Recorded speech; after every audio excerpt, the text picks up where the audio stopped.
When you're talking about quadrilaterals, there are many kinds of parallelograms. Squares, rectangles, and parallelograms are all considered parallelograms. Now, today we're going to talk about the area of a parallelogram. The area refers to the space that's inside of a two-dimensional shape. So I want you to imagine that each of these shapes is broken down into squares inside of it. All of those squares are the area. Now, because when we talk about area, we're talking about the squares that are inside of it, all of our measurements are going to be based on square units. Okay, sometimes they'll be square inches, sometimes square centimeters. Sometimes we don't know what the measurement is, so we'll just call them square inches because we're looking for how many squares fit inside. Now, because squares and rectangles are considered parallelograms, all three of these shapes are going to have the same formula for finding their area, and it's the area formula for the area of a parallelogram. This formula is B times H. Area equals B times H. The B stands for the base, and the H stands for the height. If you look at a square and a rectangle, our base refers to one side of our figure. Okay? The height refers to another side. So to find the area of a square and a rectangle, you take the two sides, the base and the height, and you multiply them together. Now when you look at a parallelogram, it's a little different. Your base is going to be one of the sides. But if you look at this parallelogram, you'll notice that it has what we call a slanty side. This slanted side is not our height. Okay, it's really important for you to know what we're talking about when we say the height. The base and the height of a polygon must form a right angle. So we can tell that this side here is not our height because it does not form a right angle with this other side. When you have a parallelogram, you'll notice that sometimes they'll draw a height down the middle of your shape. The height might be inside your shape and it forms a right angle with one of the sides. Sometimes they'll also draw the height outside the shape. They'll do something like this with a dotted line, and then they'll extend the base this way with a dotted line so you can see your right angle here. Either way, the height and the base have to form a right angle. So let's take a look at this formula and how we're going to use it. We'll start with squares and rectangles. Now, every time you find an area, you're going to write what we call an FSA answer. Okay? F means formula. You always start by writing your formula when you go to find the area, or even when we find volume and surface area. We always start with our formula. So for the square, our formula is that our area equals the base times the height. The next thing we do is we're going to use S for substitute. That means I'm going to substitute numbers in for these two letters, base and height.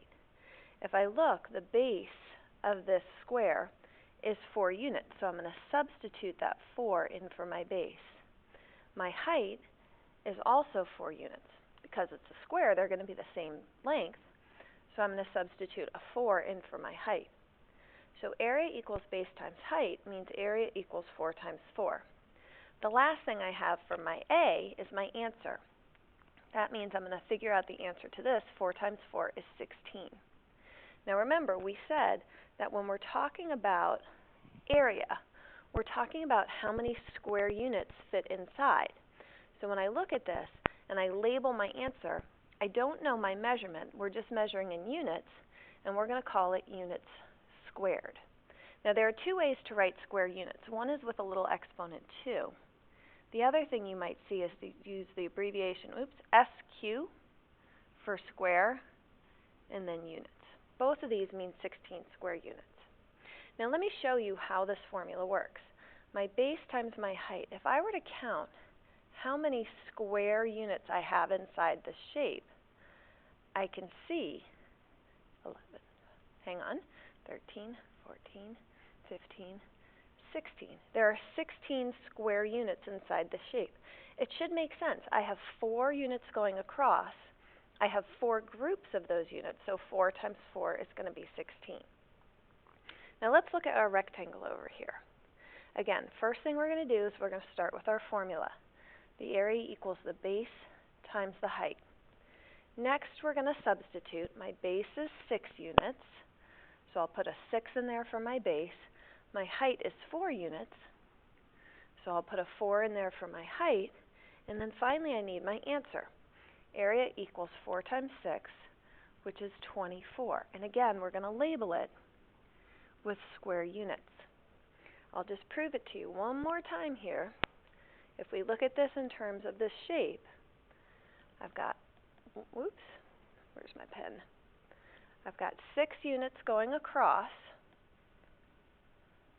and I've got 4 groups of them. So this is 6. This next row would give me a total of 12. The next row would give me a total of 18. And finally, this last row, if I counted them all out, would be 24 square units. Now, we said squares and rectangles and parallelograms all have the same formula. And we talked about how the base and the height have to form a right angle. Okay, it's really important for you to know you don't use the measurement for the slanted side. Now think about it. This measurement cuts these squares diagonally, which means this distance across my square is going to be longer than this distance. So they're not going to be able to be used because they're not the same measurement. Okay? That's why they will draw the height inside the shape like this. Now, we're going to start off with our formula. The area equals the base times the height. In this shape, my base is labeled for me. My base is 8 units. My height is right here. Okay? My height is only going to be 4 units. So when I put that in, I'm going to label it as 8 times 4. And finally, my answer, 8 times 4, is going to be 32 square units. Now you might be wondering, how can we use this as our height? I want to show you something. Imagine I cut this parallelogram right here along this height. If I put it over here, what do you notice? I've just created a rectangle. And if you think about this rectangle, it's got 8 units across the base and 4 units for the side, which is my height. And 8 times 4 would be 32. So that's how, that's how you can tell that we've done this, we've done this correctly. Okay? Let's practice it a little more. Sometimes you'll notice, like in this shape here, they're giving you 3 different measurements. Our formula only uses 2 measurements. It uses a base and a height. Okay? Area equals base times height. Remember, our base and our height have to form a right angle. So we know these are the 2 measurements we're going to use. I mentioned it before, I'm going to say it again, we don't use a slanted side. So what I usually do is I'll cross that measurement off right from the beginning so it doesn't trick me. And then I'm going to substitute. My base is 6, my height is 4, and finally my answer, 6 times 4, is going to be 24. Now we're not going to label this one square units because in this case I know what my units are. My units are centimeters. So we'll label this square centimeters. And just like before, when I could use my SQ as an abbreviation, I can still do that for square centimeters. Now if we look at this last shape, we'll notice that the height isn't drawn on here. Okay, we know this can't be our height because it's a slanted side. I told you sometimes they'll draw the height on the outside with a dotted line. So we know we're not going to use this side here. We know that this height and this base form the right angle. Now it's important for you to know this is your height. This right here is your base. The base doesn't include this dotted line. That's not part of our figure. So the measurement that we have for our base is right here. So let's start off with our formula. Area equals base times height. Next, we'll do our substitutions. My base is 6 2/10. My height is 10 5/10. And one thing I didn't mention before, because I was able to do my calculations in my head, is when you're doing areas, you are allowed to use a calculator. You still have to write your formula. You still have to show your substitution. But once you get to this point, you can use the calculator. So I'll do 6 2/10 times 10 5/10.